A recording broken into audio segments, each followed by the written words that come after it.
ಸಮಯದ ಗೊಂಬೆಗಳು ನಾವೆಲ್ಲ.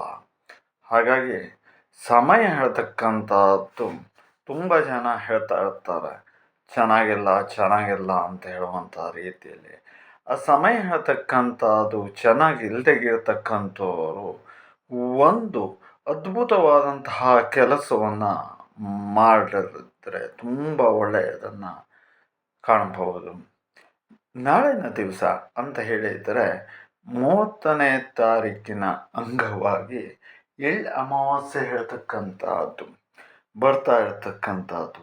ಆ ಒಂದು ಅಮಾವಾಸ್ಯೆಯ ಸಮಯದಲ್ಲಿ ವರ್ಷಕ್ಕೊಮ್ಮೆ ಬರ್ತಕ್ಕಂತಹ ಈ ರೀತಿಯಾದಂತಹ ಅಮಾವಾಸ್ಯೆ ಅಂಗವಾಗಿ ವ್ಯಕ್ತಿಗಳು ಎಳ್ಳನ್ನು ದಾನವನ್ನು ಮಾಡ್ತಕ್ಕಂಥದ್ದು. ಆನಂತರದಲ್ಲಿ ಅತಿಯಾದಂತಹ ಪೀಡನೆಯಲ್ಲಿ ಬಳತಕ್ಕಂಥವ್ರು ಆ ಎಳ್ಳನ್ನು ಕಷಾಯದ ರೀತಿಯಲ್ಲಿ ಮಾಡಿ ತೆಗೆದುಕೊಳ್ತಕ್ಕಂಥದ್ದು. ಆನಂತರದಲ್ಲಿ ಎಳ್ಳಿನ ದೀಪವನ್ನು ಮಾಡಿ ಬೆಳಗ್ತಕ್ಕಂಥದ್ದು. ಈ ರೀತಿಯಾದಂತಹದನ್ನು ಮಾಡುವುದರಿಂದಾಗಿ ಅವರ ಜೀವನದಲ್ಲಿ ಒಂದು ಅದ್ಭುತವಾದಂತಹ ಜ್ಯೋತಿಯ ರೀತಿಯಾದಂತಹ ಬೆಳಕು ಉಂಟಾಗ್ತದೆ. ಮತ್ತು ಅಷ್ಟೇ ಅಲ್ಲದೆ ವಿಪರೀತವಾದಂತಹ ಶನಿಯ ಸಂಕಷ್ಟದಿಂದ ಬಳಲ್ತಾ ಇರತಕ್ಕಂಥವರಿಗೂ ಕೂಡ ಇದು ಪರಿಹಾರವನ್ನು ಕೊಡ್ತದೆ.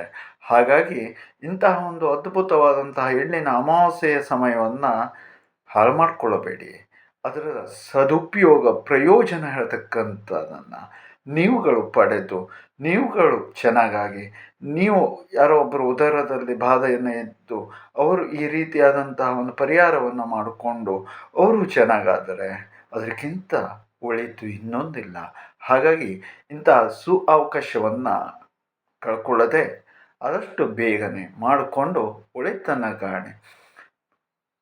ಇದು ಕೇವಲ ಎಳ್ಳ ಅಮಾವಾಸ್ಯೆ ಎಂದು ಮಾತ್ರ ವಿಶೇಷವಾದಂಥ ಫಲ ನಿಮಗೆ